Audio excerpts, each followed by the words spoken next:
My partner made everyone believe he was dying of cancer, but after he walked out on me and our baby, I exposed the truth, and now every woman he's lied to knows he used his fake illness to get what he wanted.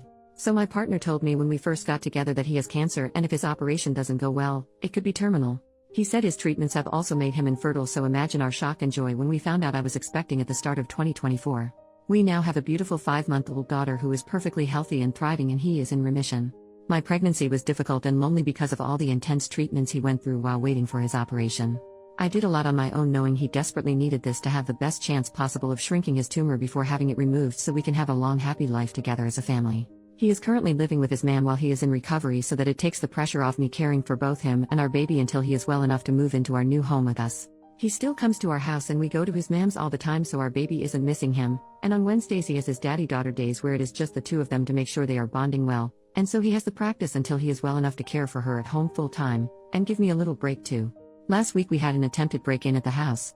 I asked him to come over and stay here while I'm waiting for the locks to be changed because I'm scared, but he wouldn't. I was talking to his mom too, who slipped up telling me he wasn't home.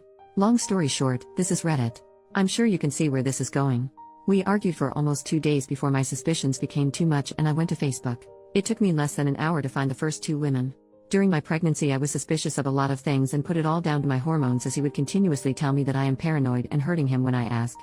One thing my paranoia just wouldn't let up about was his cancer and his treatments. I asked his mom about it, who told me he doesn't have cancer but he is having treatments. He has an autoimmune disease which he receives transfusions for. Very serious but nowhere near terminal and no operations required. She also informed me he was in rehab, not the hospital.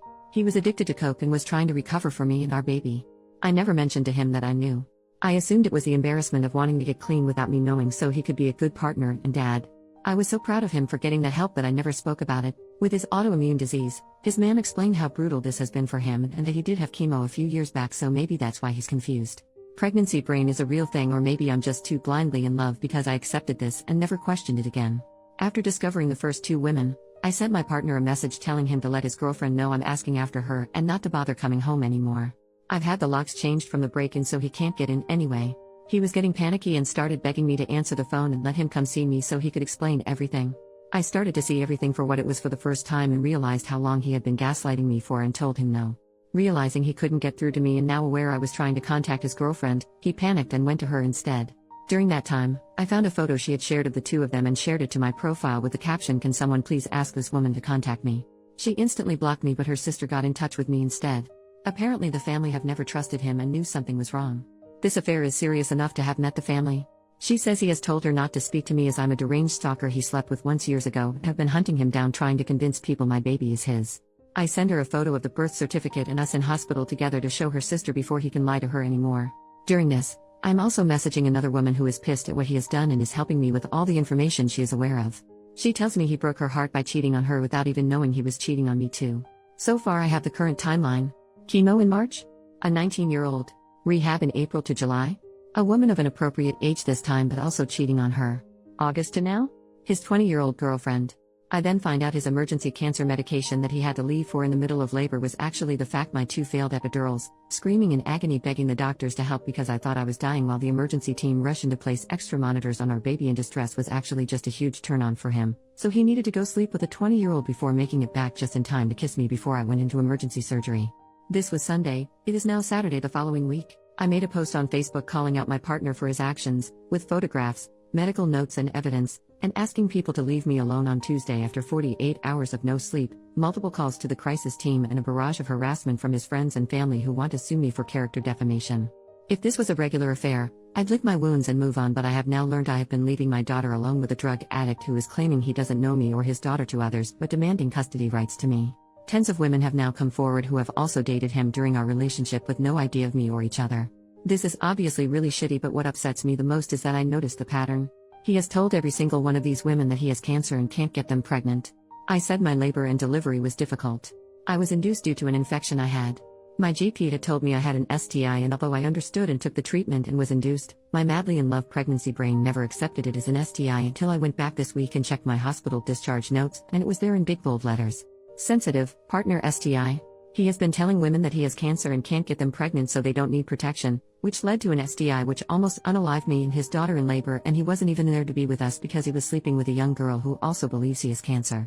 I decided to let everyone know that he in fact does not have cancer by using a screenshot of his mom's messages.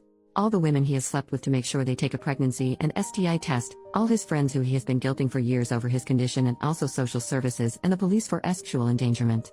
Me and my daughter now have safeguarding in place for us from a local organization for women leaving abusive relationships, so I feel very safe to reveal the truth about him and make sure all of his partners are safe and informed, seeing as he couldn't uphold his legal obligation of declaring an STI. I guess his postpartum girlfriend will do it for him. I have also had contact from many of his old friends, band members and ex-partners who have all gave me testimonies to use for the police and as backup for if his mother does in fact try to sue me. This man has been lying and manipulating women for over 9 years. So far everyone is now aware of his lies and I am waiting for my in-person meeting with the police. I can't imagine any updates from here as it will only be a legal battle that probably can't be shared, but if anything else of interest comes too, I will make sure to write about it. Edit to add. Oh, also, my partner is a primary school teacher. Some of OP's relevant comments. Commenter asks about past reports and why nothing was done. OP, it's come to light this week that his ex-partners have been reporting him for years to no avail. His mom is on the school board and her best friend is his head teacher. I'm hoping with the added element of social services this time and an investigation into child endangerment for our daughter, they can't sweep it under the carpet any longer. Commenter asks if authorities were involved. OP, we're in the UK. His complaints have been escalated to Lotto in the past, which is basically our version of what controls the school's judgment over any dangerous situations, but nothing happened. One of his exes have gave me all the details of their report to push that they ignored her and it's escalated to this. Commenter suggests exposing him online. OP, he deleted his Facebook after I made a post on there. He is the most convincing person you have ever met, but for the first time, someone proved him wrong by posting medical evidence and he couldn't take it. I'm waiting on approval to join Prick Advisor UK, and are we dating the man same northeast to warn all the other women I couldn't find myself. Commenter asks what STI he passed and if the baby was tested. OP, at the time I refused further testing in denial and regret it so much.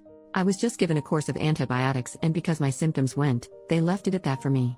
All I know is from the STI being untreated for so long I ended up with strep group B2, which is why I needed to be induced, so I was on an antibiotic drip when my waters were broken so my baby would be safe.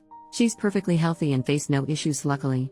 I think I've been lucky and whatever is was must not have turned to an STD because my medical documents only say partner STI. We also haven't slept together for a very long time now after my surgery, so I know I'm at least safe now. Commenter asks how he was able to juggle everything. OP, he would disappear from time to time and switch his phone off a lot, and not living together was a huge help for him. He would tell me he needed set days and time etc. as he can only work in routines for his recovery. Obviously I can look back now and see that really, he just needed to know which girl was where and when. I've been told by multiple people now that he will often just don't turn up to work because he's on a bender or at a woman's house, and I was kept in the dark because his mom's best friend is the head teacher and would cover for him. Commenter says their ex also faked cancer, was a drug addict, and abused them. OP, if he lives in the UK and used to be in a feminist punk band then there's a good chance.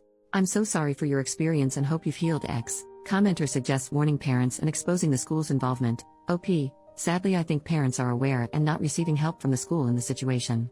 One woman he dated during the summer and she realized who he was when she went to drop her child off at school in September. She's been updating me to let me know that he wasn't seen in school for multiple days after my health visitors and social worker began the reports on Monday, but he was back in half a day Friday. Update, the next day, 9 hours later, I've spoken to the police this morning. There is nothing they can do unless they find the drugs on his person in the school, so nothing is stopping him from snorting a line before he starts work as long as he takes nothing else with him. They've implied the loophole is that they catch him behind the wheel and if some reported him driving on substances they could catch him that way.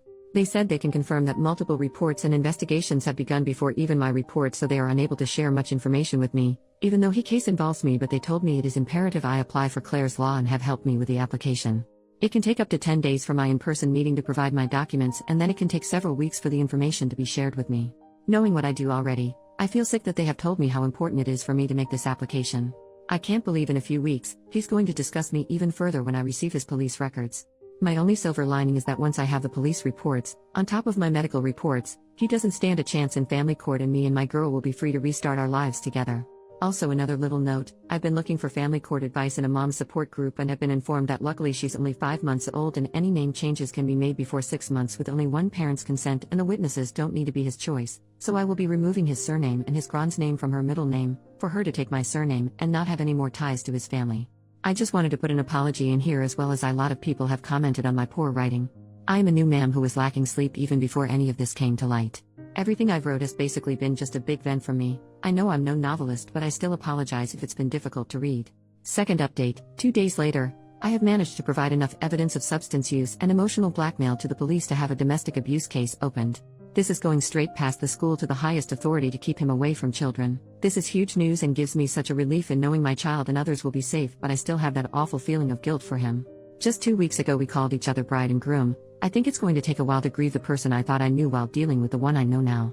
I hope this is the point he actually goes to rehab instead of lying about it and can find happiness and restart his life. I don't think I want to make any more updates now. I am unbelievably grateful for the kind words and advice, but I originally just wrote this to get my emotions out of my head to help me sleep better. Thank you for letting me get this all off my chest. I didn't expect so many of you to be interested. I think me and my little girl are going to be okay.